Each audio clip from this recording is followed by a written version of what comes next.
My name is Ryan. I'm 35, and this happened a couple of years ago near Reston, Virginia. I'm telling this now because I still wake up in the middle of the night, and I don't know if it's because of nightmares or because someone is actually there. I just need to say it. Maybe it'll sound less insane when it's out of my head. I work in cybersecurity, but don't picture some hacker movie crap. No dark rooms or green code flying on screens. My job's boring, or at least it's supposed to be. I help companies keep their systems safe, check for intrusions, monitor data, all that dull stuff. If everything goes right, nothing happens. That's the goal. Nothing. I'd been with this company for 3 years. We handled the digital security of a few hospitals, a logistics firm, some financial institutions, normal clients. The kind of names that mean nothing to you but keep your internet working and your paycheck coming. Most of my days were just checking patterns. If something looked weird, I'd log it, document it, move on. But then one morning, I noticed something that didn't make sense. A hospital we worked for had these strange connections showing up every night, always at around 3 a.m., always lasting about 10 minutes, and no one knew what they were. The weird part wasn't just the timing, it was how clean it looked. Usually, when there's a problem, you can tell. Things get messy. Numbers spike, lines cross, alerts go off. But this was like someone was being careful. Too careful. I emailed their IT guy, asked if they were running maintenance. He said no. They didn't have any tasks scheduled for those hours. I logged it and tried to forget it. We see strange stuff all the time. 99% of it means nothing.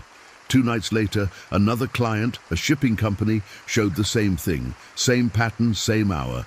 Around 3:12 a.m., 10 minutes, done. I thought it was just a coincidence, but it didn't stop there. By the end of the week, 3 more clients had the same activity. Different companies, different cities, different industries, but all connected to us through our monitoring systems, and all having the same silent 10-minute window every few days. Always at the same time. I told my manager about it. He looked half interested and said, "Ryan, it's probably just internal stuff. Vendors, maybe backups. Don't go down a rabbit hole." He was right, I guess. People like me love patterns even when they're nothing. So I dropped it for a few days. But something about it kept nagging me. It is like when you walk past a locked door every day, and one day it is slightly open, not enough to matter, but enough that you can't stop thinking about it. I started checking older records from before the new year, and it was there, months back, the same nightly windows, 10 minutes, 3 a.m. sharp, across multiple clients. No alerts, no warnings, perfectly hidden in the noise. I felt that slow burn of curiosity that always turns into trouble. So I did what I wasn't supposed to. I started digging on my own time. I didn't have access to everything, but enough to notice patterns. All those connections were linked to addresses that technically didn't exist. Private, closed-off spots, like rooms in a house no one's supposed to use. Each one was like a hidden mirror in the wall. I wrote a note to myself. Someone's watching through the cracks. And then I laughed at how crazy that sounded. That night, I got home late. I made a sandwich, sat on the couch and just zoned out. When I went to bed, I did what I always do. Checked my front door twice, made sure my balcony door was locked. I'm careful like that. At around 3:10 a.m., I woke up. I didn't know why. No sound, no dream, just awake. Then, faintly, I heard it. A little click, like a light switch. Then another, and another, not rhythmic, random, but it came from the living room. I lay there for maybe 2 minutes staring at the ceiling. It stopped. I told myself it was just the building settling, old pipes, maybe the fridge.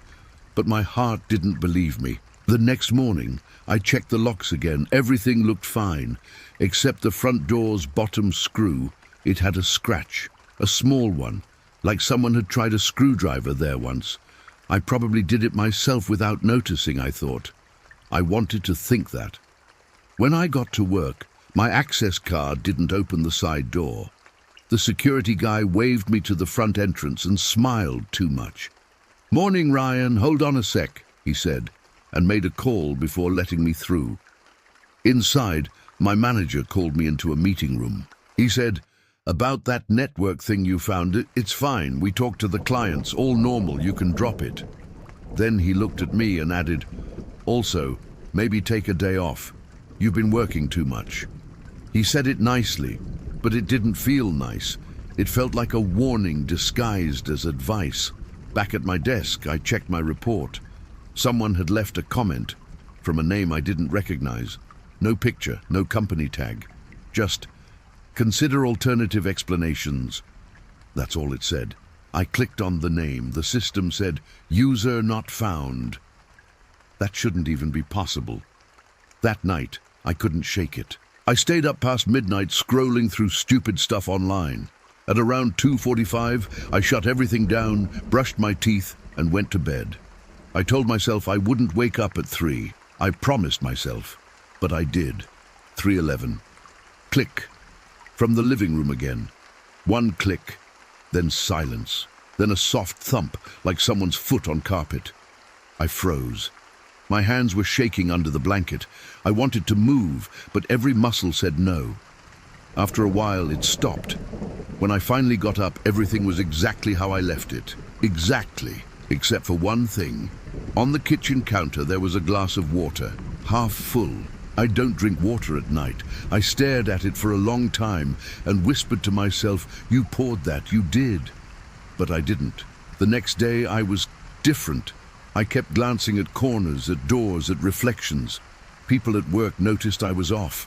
I made coffee and forgot to drink it. I caught myself reading the same line of an email over and over without understanding a word. And then I did something stupid. I checked my own network, my home one. I'm not a paranoid freak, but it's what I do for a living, right? So I looked at what had been connected to my Wi-Fi in the last few days. My phone, my laptop, my TV, all normal. And one device I didn't recognize. No name, no brand. Just a blank label and a string of numbers. I reset everything. Changed passwords. Factory reset the router. I told myself it was probably an old device I'd forgotten about.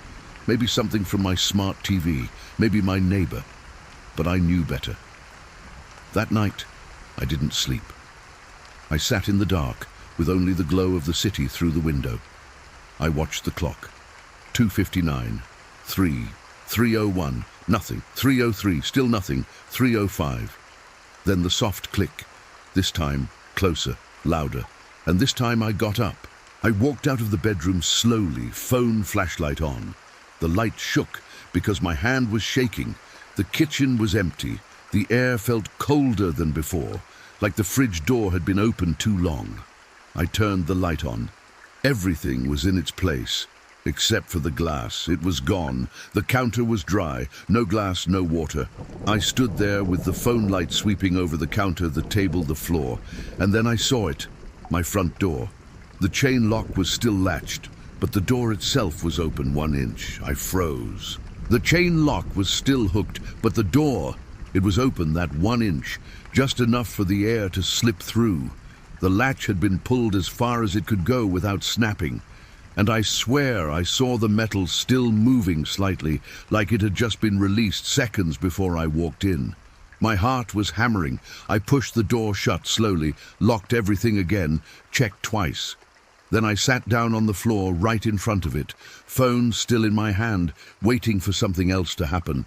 But nothing did, just the low hum of the fridge and my own breathing sounding too loud. Around 4 a.m., I convinced myself it was some kind of air pressure thing. Old buildings do that. They shift, they breathe, but that explanation didn't hold up when I noticed the tiny mark, like a thumbprint, just under the door handle, smudged, but fresh. And it wasn't mine. I called in sick the next day. I couldn't pretend anymore. I barely ate, barely moved. I just sat there trying to think of a version of this story where I wasn't the crazy one. But every version ended up in the same place. Someone had been inside my apartment. By evening, I convinced myself to go back to work. Routine helps, that's what people say. But when I walked in, my badge beeped red again. The security guy smiled and waved me through manually. He said, "Systems acting up again." His smile didn't reach his eyes. At my desk, my access had changed. Some folders I used every day were gone. I tried to open one of my client reports, the one about those 3 a.m. connections, and got a message. Access restricted. Contact administrator. I contacted no one. That night, 2 people I'd never seen before asked to speak with me. They said they were from a partner division. No company names, no details. They were polite. Too polite. They thanked me for my attention to detail and said everything I found was within the scope of authorized activity. I asked, authorized by who? The woman smiled and said, "That's not something you need to worry about." Then the man slid a piece of paper across the table, an updated confidentiality form. "Just a formality," he said. "Standard compliance procedure." I didn't sign it. That night I didn't go straight home. I drove around for hours, gas stations, quiet streets, back roads, just trying to clear my head. Everywhere I went, it felt like someone was a few cars behind me. When I finally got home, I parked a block away and watched my building for a while. No movement, no one going in or out. I went up the stairs instead of the elevator. Slow, quiet steps. When I reached my floor, I noticed something odd. The little red light on my door's peephole camera was on. It only lights up when motion is detected. I stood perfectly still. It blinked twice, then turned off. Inside, everything looked normal. Too normal.